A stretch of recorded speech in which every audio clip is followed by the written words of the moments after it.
Welcome to an episode of Mr. D and me. All right, on today's episode, Maddie, we are going to study weather, and we are going to make it rain in a cup. I bet you've never made it rain in a cup before. All right, well, to make a water in a cup, make it rain in a cup, we need shaving cream, we need a cup of water, and yet again, food coloring, in this instance blue, because when you think of blue, you think of water. Now, do you know what you call a scientist that studies weather? Not quite sure. Can you explain? A scientist that studies weather is called a meteorologist. And most people think that meteorologists are scientists that are on television. But you know what? Meteorologists don't just work on the news. Meteorologists can be working for the Army, meteorologists work for the Coast Guard, and meteorologists even work in airports. Because think about how important that is to someone who drives an airplane. Understanding the weather is crucial for their job. And it's just interesting too, you know, weather is very fascinating. In the springtime, especially this time of year, it rains a lot. And that's because it's starting to warm up. And when cold air and warm air mix, it creates weather. All right? And whenever you use the word water cycle, you're talking about weather. Because without wet water, there would be no weather on this planet. All right? So this is what this model is going to represent. Now think about a few weeks ago when we made a volcano.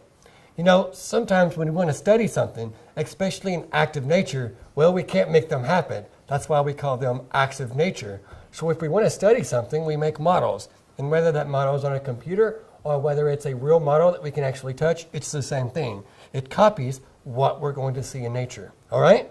All right. Well, here's our shaving cream. In this situation, that water is not going to represent water. All right? Do you know what meteorologists call the sky when they look up? Okay, scientists, meteorologists use the word atmosphere. When you look up and you see that blue color, that is the sky, that is the atmosphere. That's like the layer on an apple. It's what keeps the space up and us down, all right? It keeps us safe, keeps the oxygen where we can breathe. Now, sometimes when you look up, you see those great big white things. I like to use the word poofy. Not the most science word, but it's fun to say. Do you know what you call those big white poofy things that you see up sometimes? Clouds? Clouds, yeah, clouds. Now, when I do this for my younger kids and I ask them, what are clouds? They give me some pretty creative answers. Today, for example, a kindergartner said clouds are smoke. And sometimes we use the word cloud and smoke together. But in this situation, clouds are not smoke. Clouds are actually made of water. You see, clouds are part of the water cycle. For example, during the summer, when it comes a really hard rain, and let's say that you look outside and you see some water puddles in your driveway, and then the sun comes out and you go out there, all of a sudden, you see no water in your driveway. Your driveway's dry. The water disappeared. It's no longer there. That is called evaporation. That's when that liquid water turns into a gas, and gases you can't see, and it goes into the air. Right now, you and me are not only breathing in oxygen, but also breathing in water. That water is in the air in the form of a gas. Then when that water goes up into the atmosphere, way, way, way, way up there, the air is much colder than it is down here close to the surface. And when that water as a gas hits that cold air, it turns back into a liquid in the form of little tiny bubbles. And those little tiny bubbles stick together, and they get bigger and bigger and bigger until you can see it, making clouds. And it keeps happening. Those clouds keep getting bigger and more full of water, until they can no longer hold all that water. And that water falls back to earth as? Rain. Rain, yeah. Now, not only does water come back to earth as rain, but it comes back in many forms, snow, ice, etc. Now, meteorologists call water that falls from clouds precipitation. It's just a fancy way to say water that falls from the sky. All right? You ready to make it rain in a cup? Yeah. Well, you didn't bring your umbrella. Oh, well, it's fun to get wet anyway. All right. Now, I need for you to take our shaving cream, and I need for you to make it a cloud in a cup. Oh, man, that so much looks like a cloud. Excellent. Now, in this situation, most of the time when it rains, clouds aren't white. But since they don't make colored shaving cream, we'll take what we get. Now, very nice cloud, Maddie, very beautiful. You know, sometimes during the summer, I like to go outside and lay on my back, and I like to pretend I'm looking at different things. It's like, that looks like Jabba the Hutt off Star Wars. I don't know. What do you think? Or a Sunday, I'm going to get hungry if I talk about ice cream. Now, the food coloring in this situation is going to represent the precipitation, the rain. So this is what I'm going to have you do. You're going to drop 3 to 4 drops of blue food coloring into the cup, and then something's going to happen. So before you do that, I want you to make a prediction. When you drop the food coloring into the cup, what do you think is going to happen? I think it'll just stay on top, or maybe think so? go straight through. Straight through. And what does this represent? Water? Water in the form of? Rain. Very good. Or precipitation. All right, make it rain. How often do you get to do that?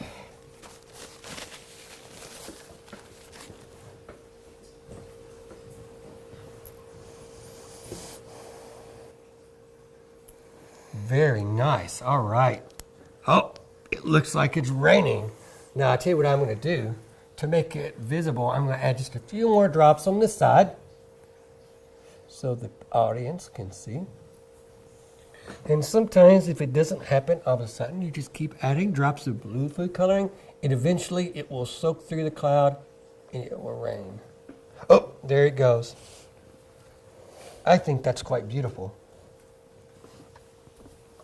Science and art do go well together. Very beautiful. Was your prediction correctly? Did it go through the cloud? Look carefully. Look over here. Did it go through the cloud and go down like rain? Oh, it did. Sometimes we have to make a closer observation. And what I think is really neat about this experiment, this lab, is if you look carefully, the tips of the food coloring look like little drops of water. So that's kind of neat how that works out. And something I'd like to point out with this lab is during the summer times, there will be times, especially during the summer when it's really hot, you will, let's say that you're going somewhere and it's really flat, and let's say it comes a storm, a rainstorm or a shower.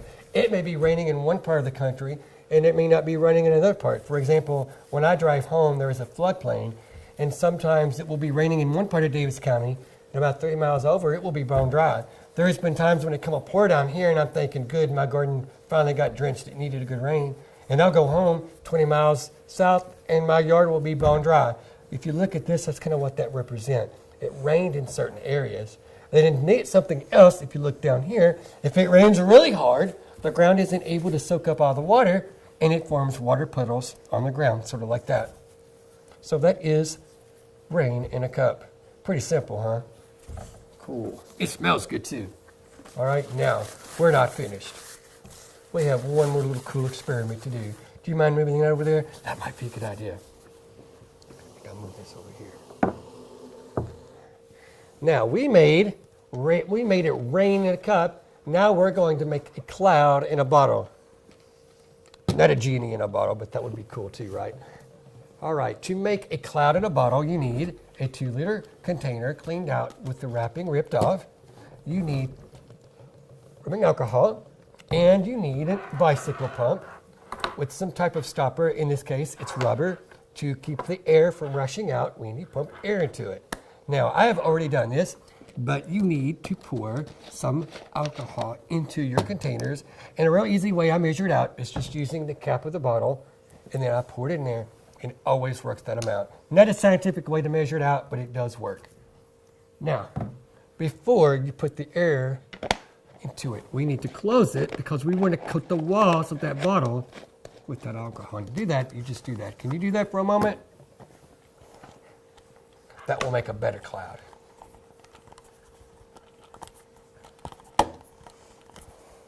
All right, that'll work. All right, do you remember we talked just a moment ago about the water cycle, and we were talking about how clouds form? Well, when you pump air into this bottle, that will increase the air pressure inside of it. When you increase the air pressure, the temperature inside this bottle will also increase. So that when you do that and you stop and this is removed, the cooler air in this room will rush in, condensing water as a gas inside that. And when water condenses, it turns back into a liquid in the form of little tiny drops of water that stick together to make a... Rain? Oh, not rain, a cloud. Hold that, please. All right, now I'm going to show you how to do it. You take it and you pump it just like that. And it will be just a little hard. You'll have to use your muscles. All right, I'll hold the bottle. I'll do that part. All right. So do you need a parent for this? That would be a really good idea. And your muscles. So you may want to work out before doing this. Lift some weights. Go to the gym. Oh, pretty good. One more time we'll do it, I think. Try one more time. Oh, that's really good. Now, you ready? All right, let's put that over here. All right. You know what? Nothing happened. Oh! Well, yeah, I've got to take the top off first. Duh, Mr. D. And there is your cloud in a bottle. Now, do you see what I call it a cloud? It looks like a cloud. But you know what you call a cloud close to the ground? That would actually be fog. But it's the same thing. It's a cloud. It's just close to the ground like fog. But it's the same thing. Now, eventually, the air, it will rise up and it will disappear, but you can always do it a second, third, or 100 times. It just depends on how many times you want to go. I've got a question before it disappears. Sure. If you put the top on it and screw it on tight and maybe even glue the top on, will that cloud always be there? Great question. All right. Do you ever drink a Coke out of a 2-liter bottle? Mm-hmm. All right. Let's say that you buy a Coke. Okay. You put it. All right. I'm gonna put the top back on. And let's say that you leave that 2-liter bottle on the cabinet, and then a week later you come back and you get you another pop. Is that pop going to taste the same? Have you ever had pop that's been in a bottle for about a week or more? I think I have. I don't think it tastes very good. No. When I used to do that, Mom would say, you know, it's gone flat.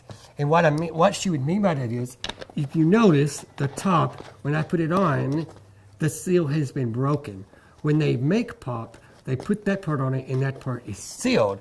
But when you open one of these, it goes, and you break that seal, and no matter how tight you make it, there's still just a little spot where the air can either go in or go out.